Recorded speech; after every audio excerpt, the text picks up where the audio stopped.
जय प्रभु यीशु। आमीन हालेलुया। ये नगर का ले लिया जाना।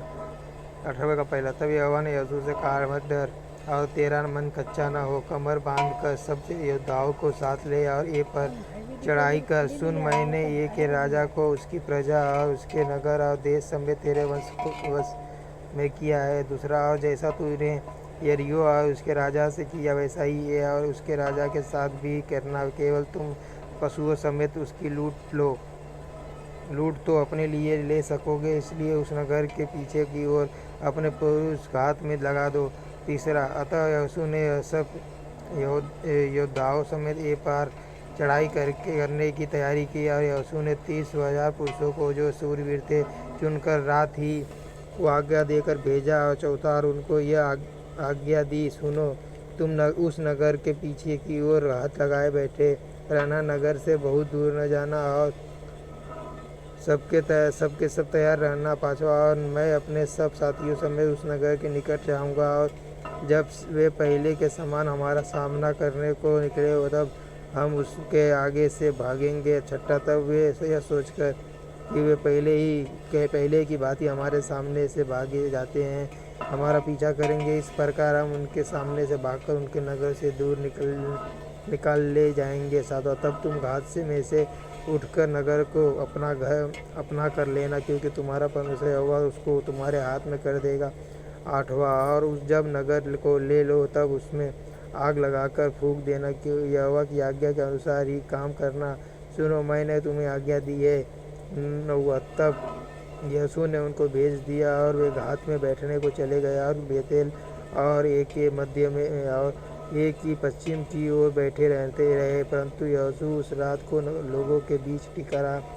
10वां, यहोशू सवेरे उठा और लोगों की गिनती लेकर इजरायली विद्ध लोगों समेत लोगों के आगे आगे की ओर चला। 11वां, और उसके संग के सब योद्धा चढ़ गए और ये नगर के निकट पहुंचकर उसके सामने उत्तर की ओर डेरे डाल दिए और उनके और एक के बीच एक तराई थी। 12वां, तब उसने कोई 5,000 पुरुष चुनकर बेतेल और एक के मध्य नगर के पश्चिम की ओर घात करे उनको घात में बैठा दिया। 13वां, और अब लोगों ने नगर के उत्तर ओर की सारी सेना को और उसके पश्चिम को घात में बैठे हुए को भी ठिकाने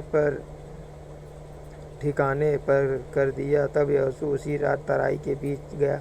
14वां, तब ये के राजा ने यह देखा, तब वे फुर्ती करके सवेरे उठे और राजा अपनी सारी प्रजा को ले इजरायलियों के सामने उनके लड़ने को निकल कर ठहराए हुए स्थान पर जो अराबा के सामने रह पहुंचा, और वह नहीं जानता था कि नगर की पिछली ओर लोग घात लगाए बैठे हैं। 15वां, तब यहोशू और सब इजरायली उनसे मानो हार मानकर जंगल का मार्ग लेकर भाग निकले। 16वां, तब नगर के सब लोग इजरायलियों का पीछा करने को पुकार के बुलाए गए और वे यहोशू का पीछा करते हुए नगर से दूर निकल गए। 17वां, न ए में और न बेतेल में कोई पुरुष रह गया जो इजरायलियों का पीछा करने को न गया हो, और उन्होंने नगर को खुला हुआ छोड़कर इजरायलियों का पीछा किया। 18वां, तब यहोवा ने यहोशू से कहा, अपने हाथ का बर्छा एक ही ओर बढ़ा, क्योंकि मैं उसे तेरे हाथ में दे दूंगा। और यहोशू ने अपने हाथ के बर्छे को नगर की ओर बढ़ाया। 19वां, उसके हाथ बढ़ाते ही जो लोग हाथ में बैठे थे वे झटपट अपने स्थान से उठे और दौड़कर नगर में प्रवेश किया और उसको ले लिया और झटपट उसमें आग लगा दी। 22वां, जब वे एक के पुरुषों ने पीछे की ओर फिरकर दृष्टि की तो क्या देखा कि नगर का धुआं आकाश की ओर उठ रहा है, और उन्हें न तो इधर भागने की शक्ति रही और न उधर, और जो लोग जंगल की ओर भागते जाते थे वे फिरकर अपने खदेड़ने वालों पर टूट पड़े। 21वां, जब यहोशू और सब इजरायलियों ने देखा कि घातियों ने नगर को ले लिया और उसका धुआं उठ रहा है, तब घूमकर एक के पुरुषों को मारने लगे। 22वां, और उनका सामना करने को दूसरे भी नगर से निकल आया, इसलिए वे इजरायलियों के बीच में पड़ गए। कुछ इजरायली तो उनके आगे और कुछ उनके पीछे थे, अतः उन्होंने उनको यहाँ तक मार डाला कि उनमें से न तो कोई बचने और न भागने पाया। 23वां, के राजा को वे जीवित पकड़कर यहोशू के पास ले आए।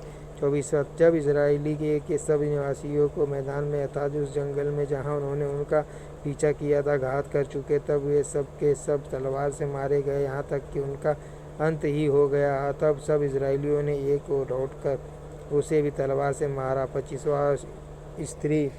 जय प्रभु यीशु। आमीन हालेलुया। यहोशू 8:15-34। पुरुष सब मिलाकर जो उस दिन मारे गए वे 12,000 थे और एक के सब पुरुष इतने ही थे। 26वां। क्योंकि जब तक यहोशू ने एक के सब निवासियों का सत्यानाश न कर डाला तब तक उसने अपना हाथ जिससे वर्षा बढ़ाया था फिर न खींचा।